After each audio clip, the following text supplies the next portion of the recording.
Солнце в город приходит внезапно, вырвавшись из-за каменных круч Памира-Алая. Оно освещает долину, в которой лежит Душанбе, столица Таджикистана, союзной республики, расположенной на самом юге СССР. Он из тех городов, в облике которых запечатлено лицо страны. И поэтому наш рассказ мы начнем с проезда по его площадям, улицам, аллеям. Этот памятник установлен в самом центре города. Его решили установить в Душанбе в далеких 20-х годах, когда и города как такового не было. Может быть, с того дня и отсчитывают возраст самой молодой столицы страны. С того времени начинается и новая история таджикского народа. А гости, приезжающие в республику, могут своими глазами убедиться, какие большие успехи достигнуты таджикским народом, живущим в братской семье народов Советского Союза.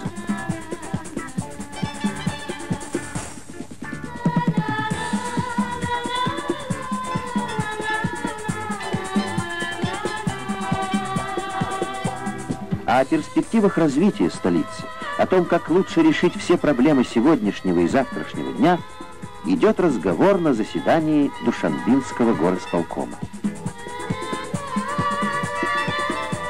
Полвека назад в городе было всего 30 повозок. Сегодня городская знаменитость инспектор Нуров регулирует движение многотысячной армады машин. Или другое сравнение. Те же полвека назад в городе было всего 1000 жителей. Недалеко то время, когда мы отметим рождение полумиллионного душанбинца. Кстати, в Душанбе самая высокая рождаемость среди других столиц страны. Каждый день увеличивает население города на 57 человек.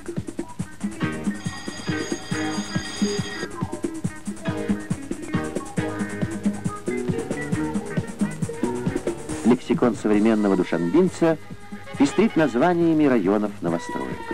Совсем недавно это были кишлаки, расположенные далеко от городской черты. Сегодня это город. Этого душанбинца зовут Мурадали Салихов. Он бригадир строителей, депутат Верховного Совета Республики. Мастерок в руки Мурадали взял впервые несколько лет назад. Закончил техникум, принял бригаду, которая была не в числе передовых. Сейчас на счету бригады десяток построенных домов. И уже сюда приходят учиться мастерству.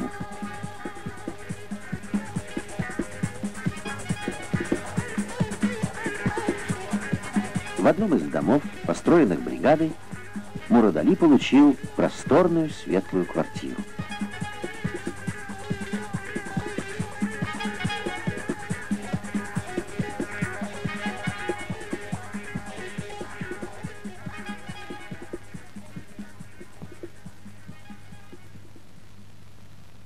Наверное, каждый депутат, кто сегодня на сессии Верховного Совета Республики принимает программу развития Таджикистана на будущий год, понимает, что и от его труда много зависит. От личного труда каждого и всех вместе. Понимает это и Мирзахамид Хамидов, депутат, рабочий. Трудовая биография Мирзахамида началась давно. Ученик токаря, годы труда и учебы. Мирзахамид стал токарем высшей квалификации, заочно окончил институт. Как-то пришел Мирзахамид в день приема по личным вопросам к директору и стал говорить о работе цеха. «Все понятно», — сказал директор.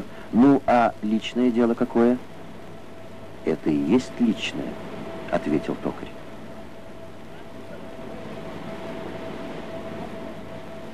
Промышленность республики, созданная руками таких мастеров, как Мирзахамид, вносит сегодня весомый вклад в развитие экономики советского государства.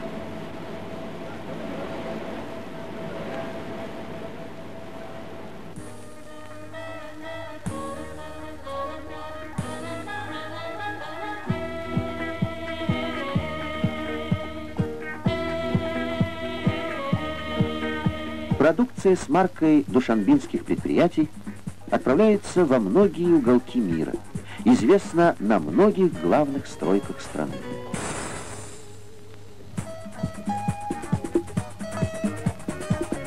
Министр мелиорации Абдукарим Касимов. Закончил Таджикский сельскохозяйственный институт, работал инженером в степи, принимал участие в возрождении огромных массивов пустыни, за что был удостоен Ленинской премии. И сейчас, когда республика взяла курс на дальнейшее обводнение засушливых земель, одной из насущных забот министра стала подготовка специалистов в этой области. Когда-то основоположник советской культуры народов Средней Азии Садриддин Айни мечтал о нескольких десятках дипломированных специалистов. Они возродят нашу землю. За годы советской власти университет и еще 7 вузов города подготовили более 100 тысяч специалистов. Приступили к работе выпускники из самого молодого учебного заведения столицы Института искусств имени Мирзо Турсунзаде. Столица республики стала городом международных встреч. Ученые из стран Азии и бассейна Тихого океана съехались в Душанбе на семинар Эската-78, чтобы убедиться в достижениях народа при социалистическом способе планирования.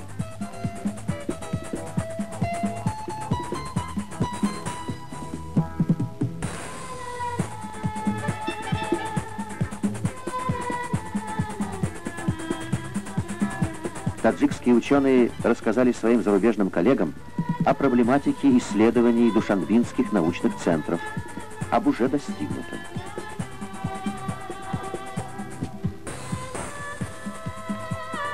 Наука республики создавалась не на пустом месте. Вспомним выдающихся русских ученых Вавилова, Федченко, Парадоксова,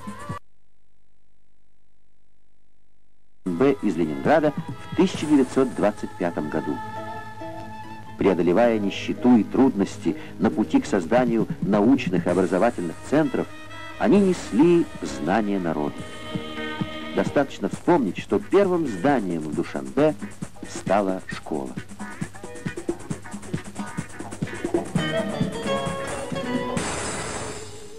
О судьбе твоей не знали, не гадали, на столицу ты был в детстве не похож. Понедельником базарный ты назвали, и с тех пор ты с этим именем